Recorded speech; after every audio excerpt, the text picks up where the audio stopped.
Good morning, ladies. I'm a little bit early. I got back from the train station a bit quicker than I expected. Sadly, my daughter missed her train because it took us ages to get into town. But hey ho. Is anybody with me? All you can see is the back of the machine at the moment because it took me ages to figure out a way to have the camera in a place that actually sort of works, so you can see what I'm going to do. So, hi Patty.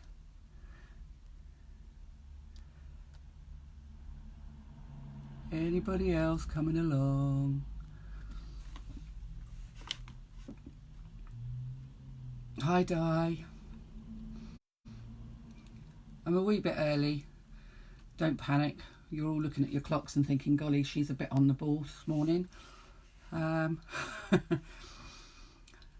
What's it doing at where you are? It's piddling with rain here. Absolutely horrible. It's not cold though, which is good. Hi Helen. Gradually they filter in. I know a lot of you at work, so anybody that's at work can watch this later. I'll keep it in the group.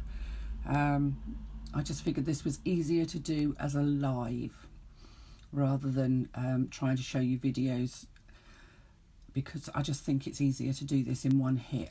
And I'm struggling to load videos that are very long at the moment because I think my phone's probably past its best. So same here, Drizzle. Whereabouts are you, Di? I forget. I know you're all over the world, ladies, but I know that the ladies that are with me so far are all UK. I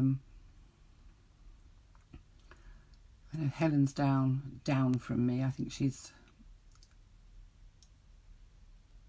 somewhere near. She's Kent, I think. But it's pretty Doncaster. Oh, you're a northern lass. Well, it's northern from me. Everything's northern if it's north of the Watford Gap. I'm a real southerner. I actually don't. I'm not. Although I'm in Suffolk now, I don't actually come from Suffolk. I've been here 20 years, but I don't sound like a Suffolk girl. I come from Surrey, so I'm a Guildford girl. So I'm a real proper southerner. And we used to say anything that was past the Dartford Tunnel was northern. But now I'm living past the Dartford Tunnel. I think I'm definitely on the east, but north is, yeah, Doncaster's definitely north. Right, are we about 11 o'clock? I think we are, so I'm going to start. And I'm going to start, just wanted to show you this. Now, I'm using my old Singer machine because you're going to need a zigzag. And obviously my Big Juki's a straight stitch only machine, so it's no good for this. So I've bought this out of retirement. She's been sat on top of the cupboard for the last 2 years, so I've given her a clean and an oil and put a nice new needle in her this morning. I wasn't sure she'd stitch, but look at that, she stitches beautifully. Now this hasn't got a dial that tells me what length stitch it is. It's just it's a knob that goes up and down and you kind of move it from small to long.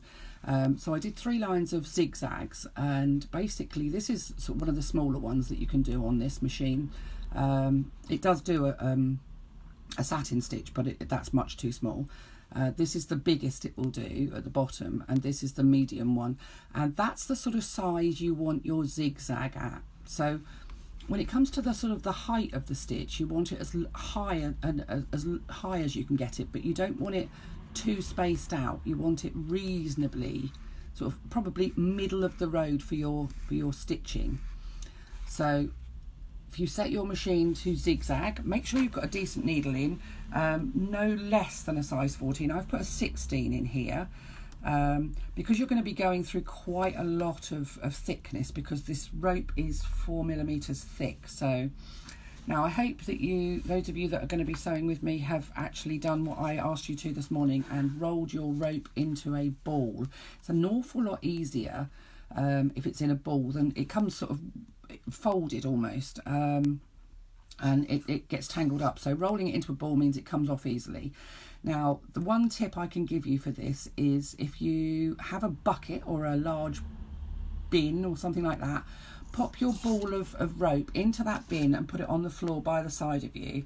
If you haven't got a large bin or a bucket, a carrier bag just taped to the side of your sewing table, hanging off by the side of you, is the ideal thing to do. And I always have it hanging on the left so that it doesn't get tangled up in my legs, or if I do get up, that I don't trip over it and drag it off the machine. So that will keep your ball of rope kind of contained. It also means that if you've got cats or dogs or small children around, they're not chasing your ball of rope across the floor. Now, I'm going to start just by showing you how we start this, and then we'll talk about some of the things you can do to decorate. Now, what you need to do is make sure that you've got a... and I'm trying to do this through the machine because I've set the camera up so that it's really close so that you can see that you've got a nice clean end on your rope. Now, when your rope comes, oftentimes it has a little tiny bit of sellotape round the end. If it's got sellotape round the end, hi Carol, leave that on because that actually helps. And what I'm going to get you to do is to make a spiral with the rope. Just very carefully make it into a spiral.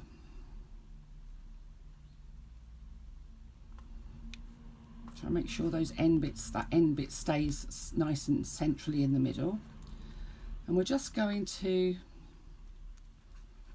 wind it round until you've got approximately 3 layers. So I think you can see that. And then I'm going to take one of these, which is my large long quilting pins, and I'm going to just pop it through, going through all of the layers that will hold that spiral together. So now that's fixed. I usually put 2 in just to be on the safe side, so I'm going to put 1 in from the top as well. So now I've got, and I can let go of it and it doesn't unravel. So what I'm going to do is I'm going to just pop it underneath my presser foot, and this is 4mm rope, and it should fit underneath your presser foot on a domestic machine. If you've got an industrial or a bigger machine that does a zigzag, you'll have plenty of room. Now, if anybody wants to try and use thicker rope, do beware that if you have it too thick, if you have to push it underneath there, it won't travel easily when you're stitching. So 4mm for me is on a domestic machine, I think is about right. I have done 5mm, but it does make it tougher. Now I put my foot down, I have my zigzag set, and all I'm going to do is I'm just going to go backwards and forwards across this first, oops,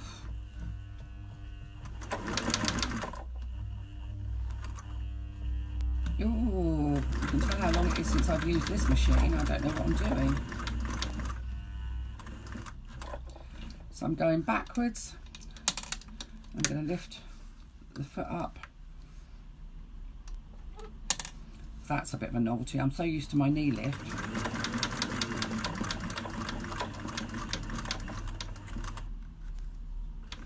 Stop with your needle in, with your needle down.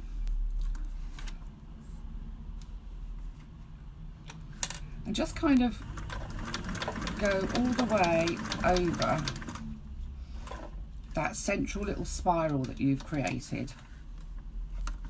I'm just going to chop off those bits of thread. I didn't backstitch at the beginning because I'm going to go over this several times to create this little, this is my sort of central piece. And this will be the centre of the bottom of your bowl. Now I'm using a plain white thread in my top and bottom. If you want to have a pretty pattern on the outside, so you could use variegated thread or a coloured thread, then you need the coloured thread to be in your bobbin. You need the colour that you want on the outside of your bowl to be in your bobbin, and the colour that you want to be inside of your bowl on the top of your machine. So I'm just literally going backwards and forwards, and I'm not sort of following any particular direction for this. I'm sort of going all over the place. And I can, now I think it's secure, I can take my pins out. And I'm just going to go.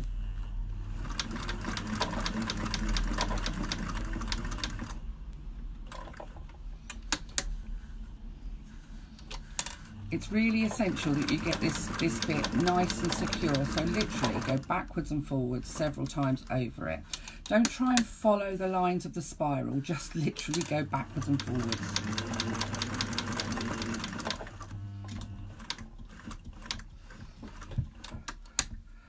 Right, I'm going to take that out so I can show you. Cut off any stray threads, and you can see that's now nice and secure. Looks a bit scruffy, but once you get the whole thing together, you don't notice that bit. That needs to be really secure. You need to be so that you can't push that middle bit out.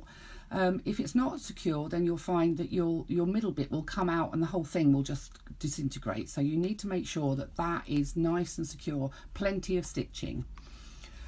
Then I'm going to take it to the machine, and I'm just going to pop my rope down here in my bucket, and I'm going to have my machine so that the spiral is running clockwise. So the piece of rope that you've got that's not attached is on the right hand side of your spiral, and all I'm going to do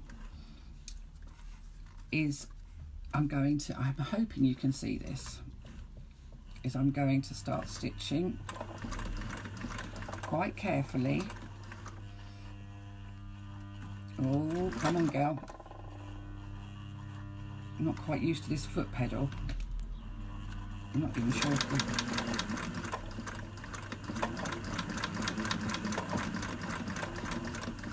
and I'm gradually turning the spiral as I stitch, and I'm trying to keep my stitches quite slow, not too fast. I usually do this at a hell of a pace.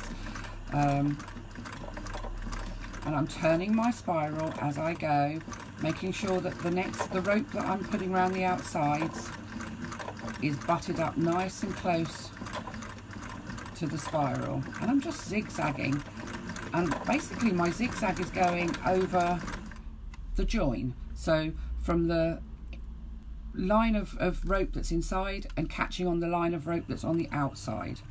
And I'm just going to keep going. I'm just turning it as I go. You get into a sort of a rhythm. It's quite hypnotic. Do be careful not to get your fingers too close.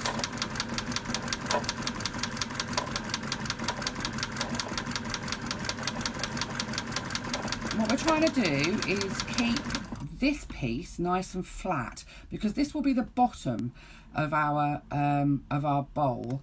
However, for a lot of people when they're first starting, they find that they get a bit of a bump in there. I don't know why that happens, but the idea is to keep it nice and flat. So if you've got an extension table on your machine, that's great. If you've got a table where you can use your machine flatbed, that works really well, because it does help to keep it nice and flat. So I'm just going to keep going round. Don't worry, I will show you how to add extra decoration, but I wanted to show you how the basic construction works first.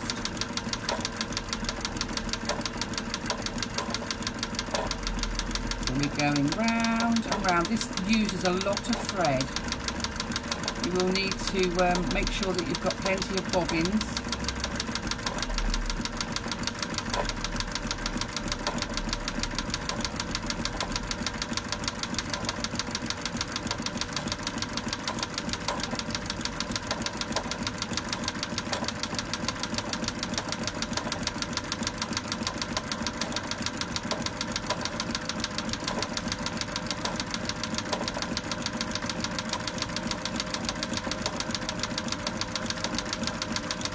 We're just going to keep going round and round, and we're creating the base of our bowl or our basket.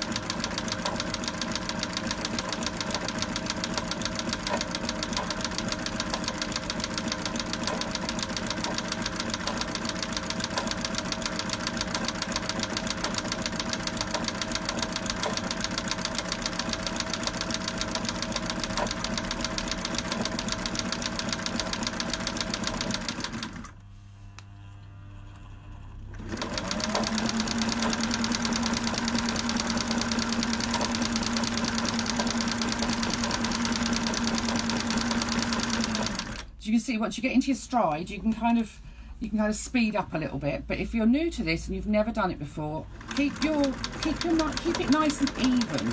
Don't kind of slow up and stop and then keep going again. Just kind of put your foot down and just go for it. You do need to have control, so do it at a speed that you feel most comfortable with.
Now, if you wanted to, you could stop at that point and call it a coaster.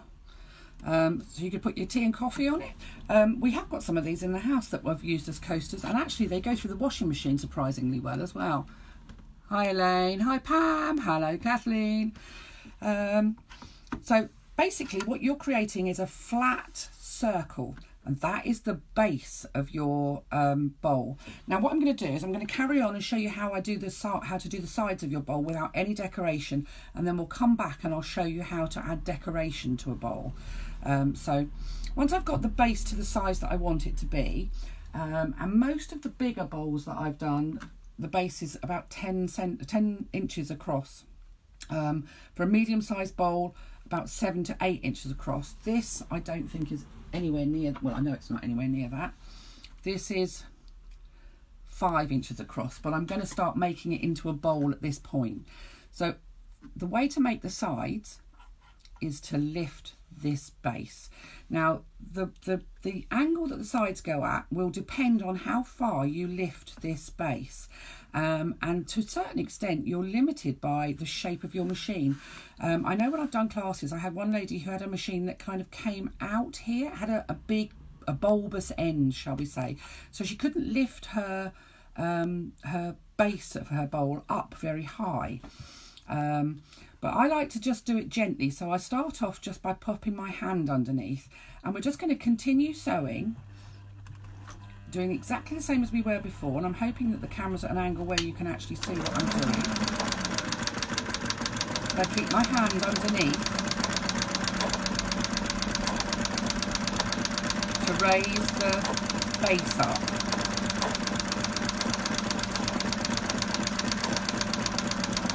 You don't immediately notice it turning into a bowl, but it is. And we're just going to continue to stitching the top line, so stitching this loose bit of, hi Maureen, loose bit of rope to the top of what we've already stitched.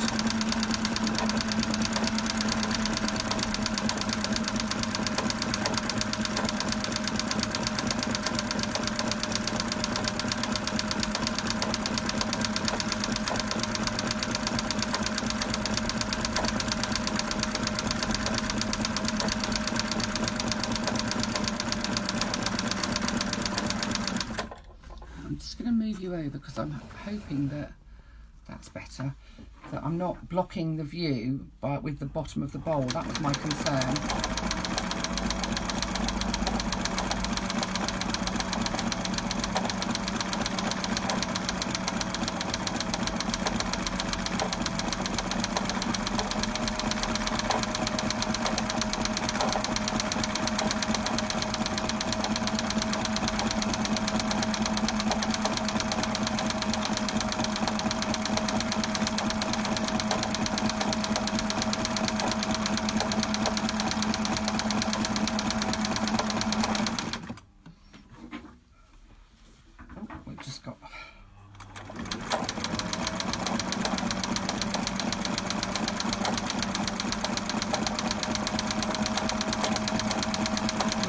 Going. As I say, it's really hypnotic. Once you get into the zone and you get the speed that feels comfortable for you, you just don't, everything else disappears. Great therapy. It's not technical sewing, it's just fun.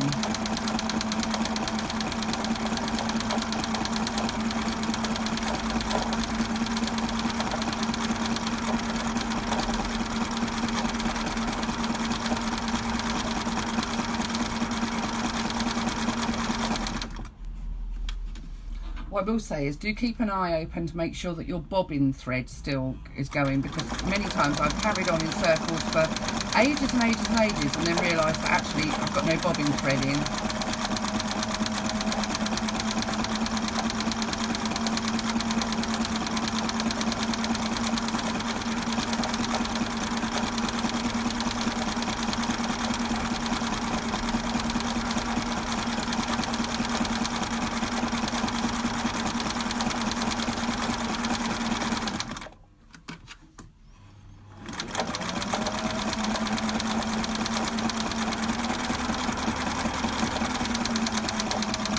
Make sure you keep your rope butted up nice and close to the rope that you've already stitched so you don't get any gaps.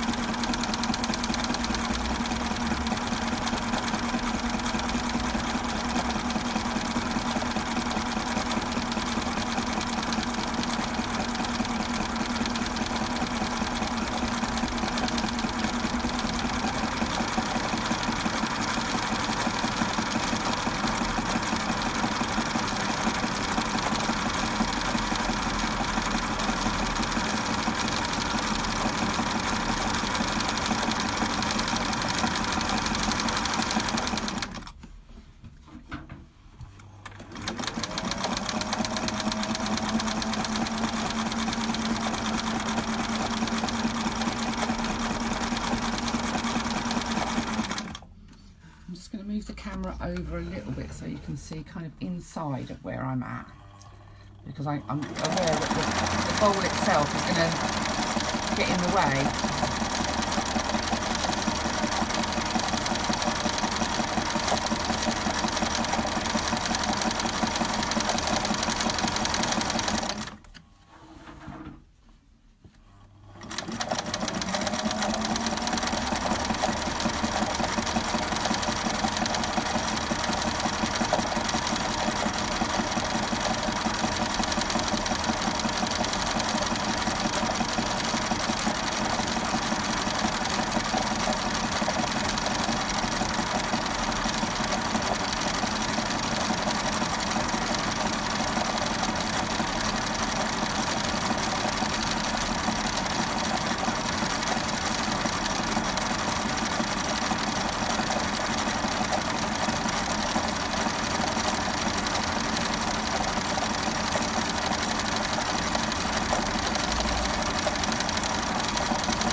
How much rope I've got left. Let's just double check. This was just a spare bit that I happen to have, so I thought I'd use it to show you how to do this.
almost out of rope, so I'm going to do another couple of circuits, and then I'll show you how a couple of ways of finishing.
Right, I've just done a couple of back stitches just to, when I've got to the point where it's as high as I want it to be, and I'm just going to take off the threads. Now you can see I have a beautiful bowl, nice flat bottom, not unlike myself, but I still have this tail, and it's a question of what do I do with it. Now you have a couple of options. You can actually, you can be as artistic as you like, really. I like to do the little spirals on the inside, so you can do the same thing again where you started with your spiral. Obviously I haven't cut this off, I've just trimmed the ends because the ends were a bit tatty, and I'm going to create yet another spiral the same as the one I did at the beginning, and you can stitch over that the same way as we did at the beginning. You kind of have to do it with the bowl hanging off the side of the machine, it has to be said. But you can make your spiral as big as you want so that it kind of sits on the edge of your bowl, and you can either stitch it so that it's, I haven't stitched this together, so it's sitting proud, so it sits on the edge of your bowl as a sort of a decorative feature, or you can turn it in so that it sits inside of your bowl. And when it turns in and sits inside of your bowl, if you just do a couple of lines of straight stitching across it to secure it, it will hold it in place. Or you can put it on the outside of your bowl or halfway up your bowl, wherever you really want to put it. Or I quite like just turning it back on itself, so I just have a small loop of fabric, a small loop of rope on the side. That looks quite cool. And I think that's probably where I'm going to go with this one. So what I'm going to do is I'm just going to trim off my rope, so that's a bit of spare wasted. And from the point where I stopped my stitching, I did my back stitching. I'm just going to pop that where I think I like the look of it, and I'm just going to go back and I'm going to just do zigzags on that very end piece there where the rope meets the bowl.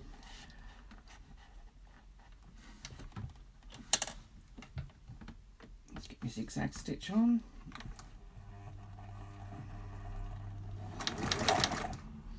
Whoopsie daisy, that's not working.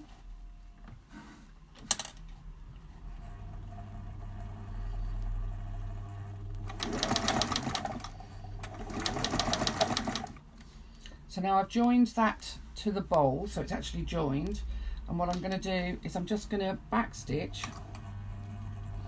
she says, and I'm going to push the, let me see if I've got my, oh, I don't appear to have me awl here. Let's find something else to push that in with. That'll do. It's a screwdriver. It's not exactly the tool I would have chosen to use, but push those end bits, any tatty ends, into the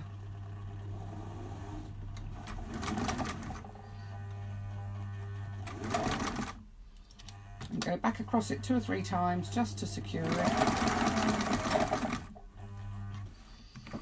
and then you can take it out. Now if you've got any little bits of thread or any stray bits, you can trim those off. You can pop a button on there to cover that end bit if you want to. You can pop a little bit of ribbon on it, or you can just leave it as it is. And there you go, one naked rope bowl. So this is a rope bowl with, oh look, lots of people are arriving. Hi Susan, hi Debbie. That's your basic naked rope bowl. Now I think you can probably see, I don't know if that's too close, if it's gone out of focus. Let me just check and see what I can see on my screen of my iPad. Oh yeah, it's out of focus. Bit close. You can see the zigzag on the outside, you can see the zigzag inside. If I'd have used a coloured thread in my bobbin, then that's what would have shown on the outside. Now this is one without anything other than thread for decoration, and I've used white thread, so there's no decoration, it's just a plain bowl. However, as you saw when I did the when I showed you the video of what we were going to do, what did I do with that piece of rope? You can literally decorate with anything. Now I'm gonna move my machine out of the way so I can show you these things. Now the one I did for the video was covered in fabric. Now you can do, oh, daisy. I have a bit of an issue with, I'm not great with raw edges showing on the fabric, so I cut my fabric strips for this 1 inch wide, and then I press them so that their 2 raw edges are together, and when I wind it round the rope, I wind it at a slight angle, and I usually start by putting a little tiny bit of glue just at the end. I wind it at an angle so that the raw edges are all caught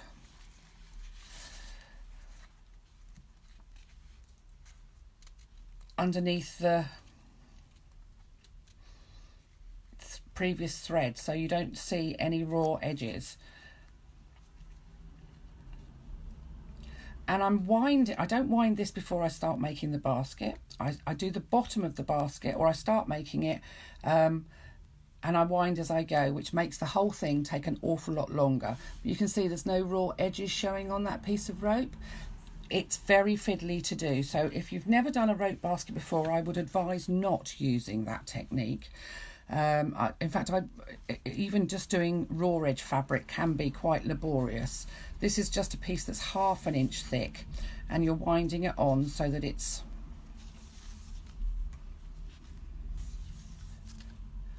overlapping, so you can't actually see the rope. So, and what I would do usually is I would wind on probably about 20 inches worth.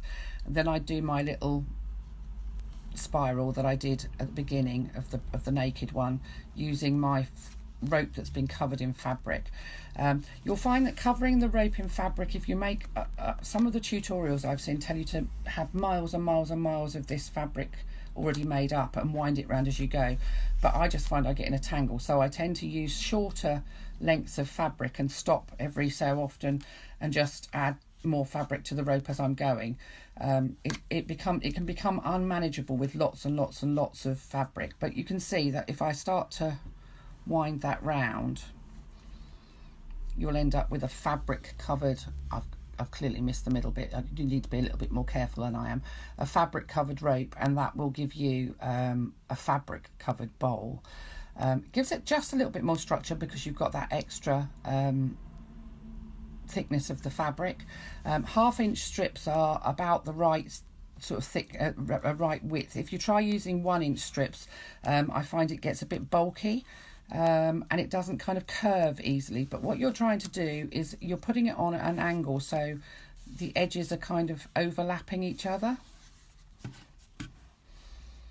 It's a lot easier actually when you've got the needle through this bit because you've got a bit of tension to pull against.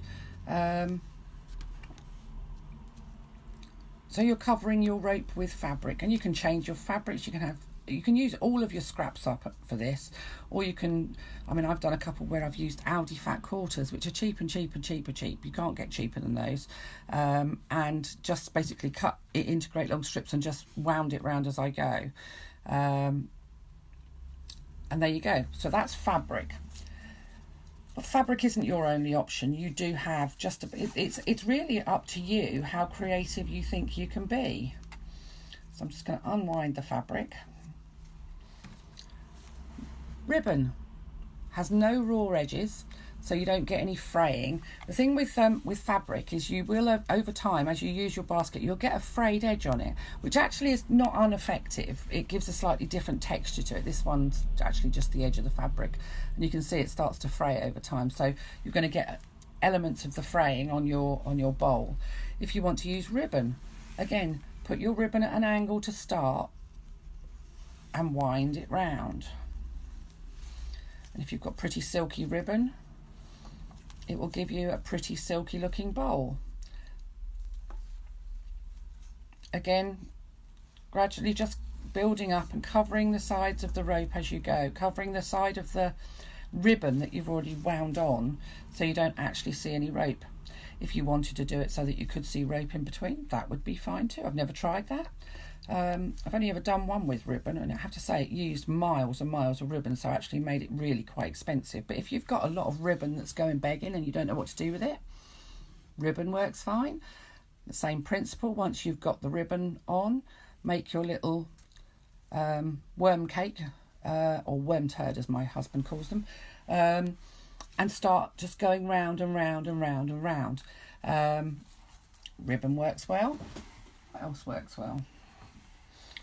I did one last year that I gave to a friend of mine that was getting married, and I used a whole load of lace that I'd got at a car boot sale, and this is just one of the last bits that are left over actually, and it was all white sort of handmade lace, vintage lace, and I just wound it round. Same thing.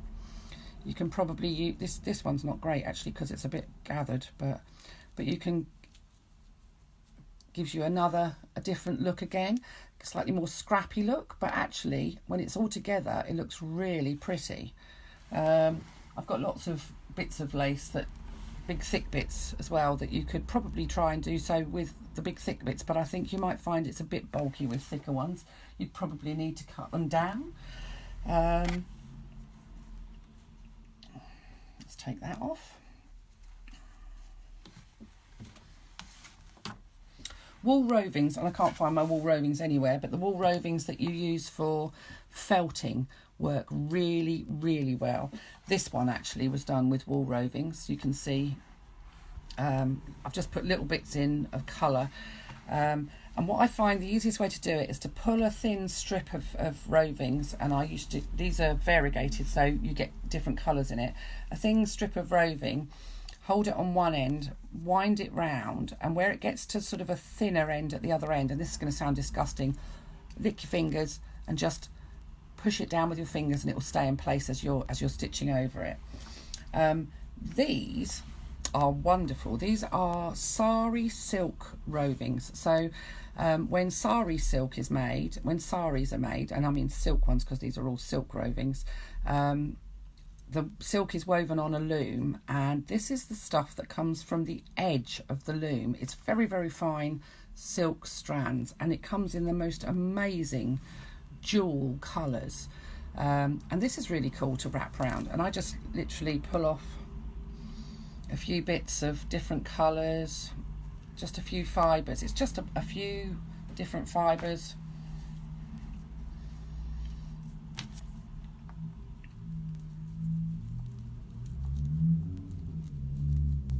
And I'll wind it round, and then wind it round the, whoops, got it caught down there.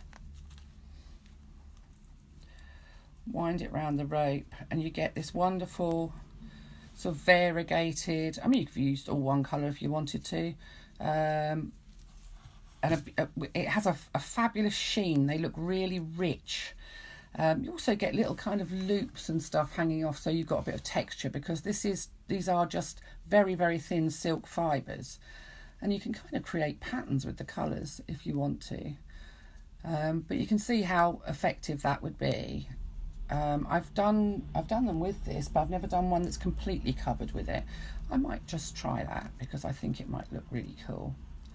And since I've just got a new bag of rovings arrived, but you can see the same thing again. You're going to poke all those end bits in, but make your little worm cake, stitch across it, and as you're stitching, leave your needle into the rope and just wind more around the rope as you go, the same as you do with the fabric. When you're sewing it, you've got your little worm cake. You only need enough fabric or ribbon or anything else around that first part to make that small spiral that you're starting with. Once you've started, keep your needle into it, and then wind it round what's left. So wind it round the rope as you go, and don't do miles because you'll end up getting all tangled up. Just do 10 inches at a time, then stitch that on, and then do another 10 inches and stitch it on.